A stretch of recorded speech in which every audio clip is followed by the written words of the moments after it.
Good afternoon. My name's Kathy Perkins, and I'm the Director for Pinellas County Emergency Management. I'll be providing a brief update this afternoon for the anticipated impacts of Tropical Storm Helene and how our county is preparing. After my update, I will take some questions from the media in the room and then on a Zoom call for those that aren't here in person. If you have any questions on the Zoom call, please raise your hand and we'll unmute you so you can ask your question. In terms of the forecast, the system is forecast to become a hurricane tomorrow and then a major hurricane Category 3 over the next few days. It is anticipated to be about 90 miles offshore. That doesn't mean we're out of harm's way. The east side of the storm, the winds, extend out for 250 miles. That definitely puts us in an area of concern. It puts us on the dirty side of the storm. With the current forecast, it's expected that we'll get between 5 to 8 feet of storm surge here in Pinellas County. We'll experience strong tropical storm force winds around 60 miles per hour and 3 to 6 inches of rain with some higher localized amounts possible. This storm is much larger than Idalia and Ada. And for Idalia, portions of our county had over 4 feet of storm surge, and we had over 1,500 homes flooded. They are predicting between 5 and 8 feet of storm surge for Pinellas County. So that's much higher than what we experienced for Idalia. So I need everybody to be paying attention to the forecasts. I need everybody to make sure that you know your zone and know that you're at risk for flooding. If you experienced flooding for Ada and Idalia and the Christmas storm that we had, you are most likely going to have flooding in your area again. We also anticipate to have that higher surge and higher tides for 24 to 36 hours. So the winds aren't going to last long because this is a fast-moving storm, but we do think that the waters are going to be elevated for a longer period of time. And we'll be monitoring that for the timing, and we'll be putting out that information on disaster.pinellas.gov to help people plan accordingly. At this time, we are issuing a mandatory evacuation order only for our long-term healthcare residential facilities. So that includes our hospitals, nursing homes, and assisted living facilities that are in our A zone evacuation. So again, mandatory evacuation for our residential healthcare facilities that are in our A zone evacuation. That includes 26 facilities, 2 hospitals, 14 nursing homes, and 10 assisted living facilities. We are doing this because it does take them longer to evacuate, and we want to make sure that we are protecting everybody in those at-risk facilities. We will continue to have calls with the National Weather Service and the National Hurricane Center to evaluate what those local impacts could be for us. We're leaning forward with preparations for possible shelter operations. The schools have already announced that they will be closed on Wednesday and Thursday. So this gives us, if we have to open those shelters, we have them available to us. With the next few advisories, we will make a determination for the need of additional evacuations and shelter operations. Right now, the county and many cities are providing sandbags. These are helpful for people that may experience rainfall flooding, but it's not going to protect you for 5 to 8 feet of storm surge. So I want you to plan accordingly. If you live in an area that flooded for Idalia, you should prepare for flooding again. Consider putting things in plastic containers, elevating items, or pack them and take them with you to an area outside of the storm surge. You can get updated information from disaster.pinellas.gov. I highly encourage you to sign up for Alert Pinellas if you have not already done so. We will send real-time information to your phones, to an email. If you have a loved one that lives in Pinellas County and you live outside of the county, you're welcome to sign up for Alert Pinellas as well. That way you can make sure that your loved one is aware of the situation here and what they may need to do. Make sure you know your zone. If you're in an A zone, you should be thinking about where you would go if an evacuation order is issued. The A zone is the most vulnerable to storm surge. That's the area that we're really concentrating and looking at now. So I want to make sure that everybody knows what zone you're in. You can go to disaster.pinellas.gov to look up your zone. If you need assistance, you can also call our County Information Center at 727-464-4333. If you live on higher ground, consider what supplies you will need to shelter safely with the possibility of power and water outages for several days. Keep in mind that our grounds are very saturated from all the recent rains, and with strong tropical storm force winds coming into our area, it's quite likely that we may see a lot of trees coming down. They'll pull up underground infrastructure and pull down overhead infrastructure, so power outages are a possibility. And I just want you to know that Duke Energy and TECO are very actively staging crews to be able to help with restoration if that happens. Because this system is expected to pick up speed, it's important to remember that time is the one resource you cannot get more of. Please check your kit, verify your plan, and be ready to put that into action if those actions are necessary. Now I'll start by taking any questions from the media that's here at the EOC. As far as the saturated grounds that you mentioned, we've seen record rainfall. I'm going to tell you guys that recently. What have you done to prepare that? How do you guys feel going into this storm as opposed to maybe Idalia, where we didn't see as much rain before? Yes, so our public works crews have been very active with going out and clearing out storm drains. And I would recommend, if you live in an area and you've got a storm drain near you and you can go out, just make sure there's not a bunch of leaves or debris on it. Just help make sure that we're keeping that stormwater system to be able to flow out.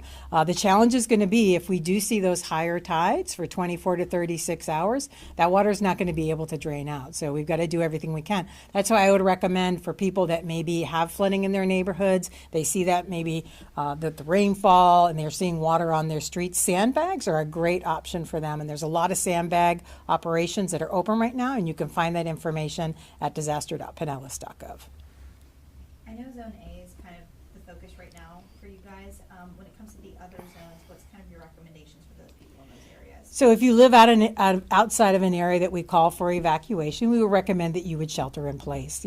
Make sure that you've got your supplies, you have your water, because if we lose electricity, you're going to want to have your bottled water. Make sure that you have those plans. You can go to disaster.pinellas.gov and look at our hurricane guide. It's got a great list of supplies in there that you need. Bring in lawn furniture, secure things. Just make sure that you don't have things that are going to fly around. If you have shutters, you can implement those. Again, we're not expecting those hurricane force winds. We are expecting those strong tropical storm force winds. So I would just make sure that people are paying attention, and we want to watch this storm surge very closely. Yesterday, we had much higher numbers, so we want to make sure that people are paying attention, because if over the next couple of advisories we see that those numbers are going up, or if that storm turns towards us more, we want to be prepared just in case we do have to call evacuations, and maybe if we have to escalate beyond the A zone that we're really focused on right now. A large percentage of flood claims come from people, according to FEMA, that are considered, quote, non-flood zones. What advice do you have for those people about feeling a sense of comfort thinking they are not in a flood zone?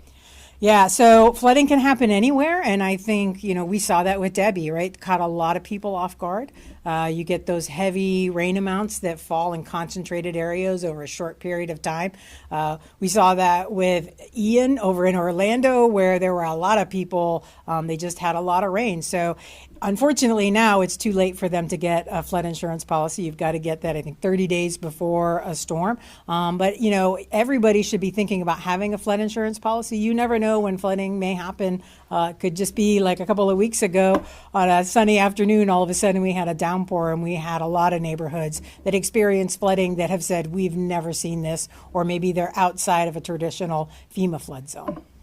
I know you mentioned that your crews are going out and clearing out, ditches and low-lying areas that typically see that flooding in those spots. Can people call in and say, hey, I've got this ditch that's clogged, and have crews come out, or is that an option? Yeah, they can call into the County Information Center. They can also use, and I'm forgetting the name of the C-Click Fix, thank you. C-Click Fix is an option for them too. But if it's something really dire, they can call into the County Information Center. They can, if they're within a municipality, I would reach out to that municipality as well. And I don't want people to do this if they're not able to do it, right? So this is just, if you're able to, you see some palm fronds down, just help get them out of the way. And the Barrier passes the sheriff talked about in the commissioners meeting this morning. Is it too late for people to get those at this point too, if they're out there? I'll have to follow up on that for you. And then I just have one other question regarding the beach renourishment efforts that we've seen because of previous storms. What is the status? Are those shutting down too in the meantime?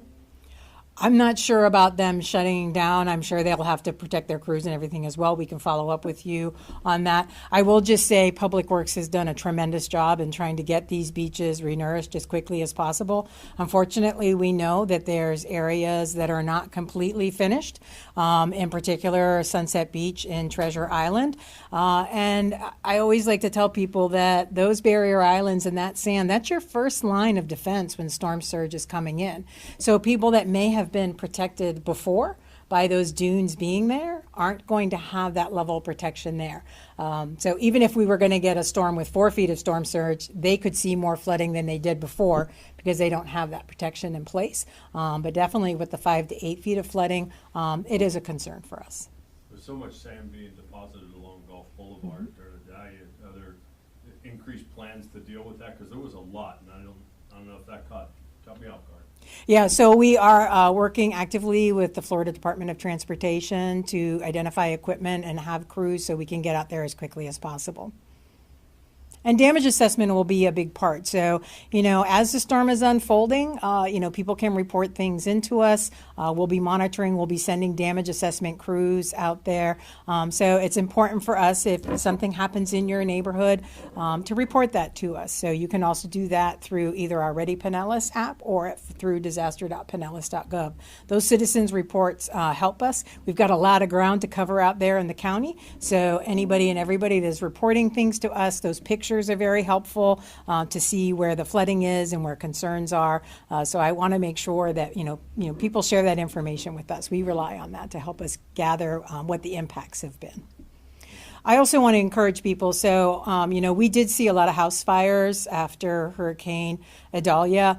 So if you are in that surge zone and evacuating your home, you want to turn your power off before you leave. Because what happened was as the power was coming back on and off, for people that had water over their electrical outlets, that caused the sparking and that caused a number of house fires. Also check your stove carefully. We've seen situations where people had inadvertently left their stove off and maybe the power went off. They didn't realize it and then they had something laying on the stove and then that caught fire. So, again, check out all the guidance material on disaster.pinellas.gov and just have a plan. Don't be afraid. If we do open shelters, I want everybody to know that shelters are available for anyone and everyone. We do special needs shelters, we do pet-friendly shelters, we do general population shelters. If we order an evacuation order, PSTA will offer free transportation. So I don't want anyone to feel like they can't come to a shelter or they can't get to a shelter. If you're having a problem and if we've ordered an evacuation, you can call our county information center. We will do everything that we can to help people. Don't panic. Have a plan. Be ready to put it in place if we call for those evacuations or other protective measures.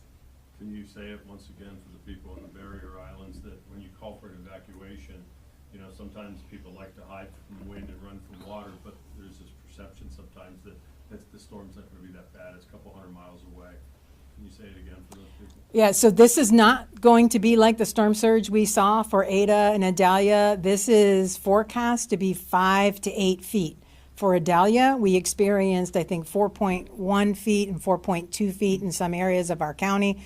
We're talking about 5 to 8 feet of storm surge. This is life-threatening storm surge. We want people to evacuate when we issue those orders. And the problem is if you wait, right, and you wait and that water starts coming in, and we saw this during Idalia and Ada, and many fire and police personnel were able to go out there and help people. This is not going to be the case. If we have 5 feet of water, they're not going to be able to get out there to people. So we need people to heed that evacuation order. We want to hide from the wind and run from the water, and we have to get out of the evacuation zone. You don't have to evacuate hundreds of miles. Tens of miles, right? We have a lot of areas in Pinellas County that we don't expect the surge to impact. So if we call that evacuation, go stay locally with friends or family. Lots of hotels that are outside of the evacuation zones as well. Any questions online? We have a question online from Mark Parker. Mhm. Go ahead, Mark. Hi, Mark Parker with the Safety Catalyst here. What you just mentioned about the, not waiting for the storm surge to start coming in to evacuate, how does that factor into your decision to order the evacuations? And then the second part of my question would be, what is like the cutoff time to order that before it's doing more harm than good? So we look at the clearance times that have been done for each of our evacuation zones. So right now, if we were to do a level A evacuation, that's 17 hours of clearance. So we work backwards from the arrival of tropical storm force winds because the surge is often congruent with when that comes in. So right now, the likely arrival of tropical storm force winds is Thursday morning at 10 a.m. That's based on the 11 a.m. advisory, right? So we work backwards from that. We want to see the next couple of advisories, see what we're looking at in terms of surge, and then we'll issue that evacuation order with plenty of time for people to move, considering also daylight and, because we know we've got some nighttime hours. We've got some people that may be working, up through Wednesday evening, and they'll still have time to be able to evacuate. So those are all the types of things that we take into consideration. We're going to watch the timing of the storm very carefully because, as we've seen with every advisory, resource you can't get more of. So we're watching that. We're going to make sure that if we have to issue the evacuation orders, we're doing that with consideration for people to have time to get out of harm's way. And we'll tell you again, so we'll look at what the arrival of the tropical storm force winds are. That's really when you want to be in your safe place. That's when we want to get people out of those zones that are called for evacuation. And right now, I just want to clarify, the only evacuation that we have in place is for our residential healthcare facilities that are in our Zone A evacuation.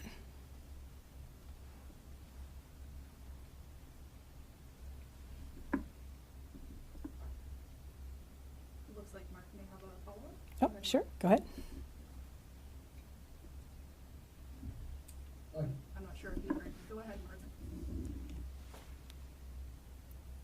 Mark, did you have a follow-up? Oh, yes, sorry, I can't hear the background. And I promise it's my last one. Do you guys expect, additional stormwater discharges? And is the Public Works Department doing anything in preparation of that? And I specifically wonder about that one pipe, the force main that broke a little while back and just got fixed. Yeah, I'd have to, so the pipe main would be the utilities department. We'll have to follow up on that. I know that Public Works is actively lowering Lake Stevens. So we want to make sure that we're lowering everything that we can. If you have any other specific questions for Public Works or any actions they're taking, we'll be happy to follow up on that.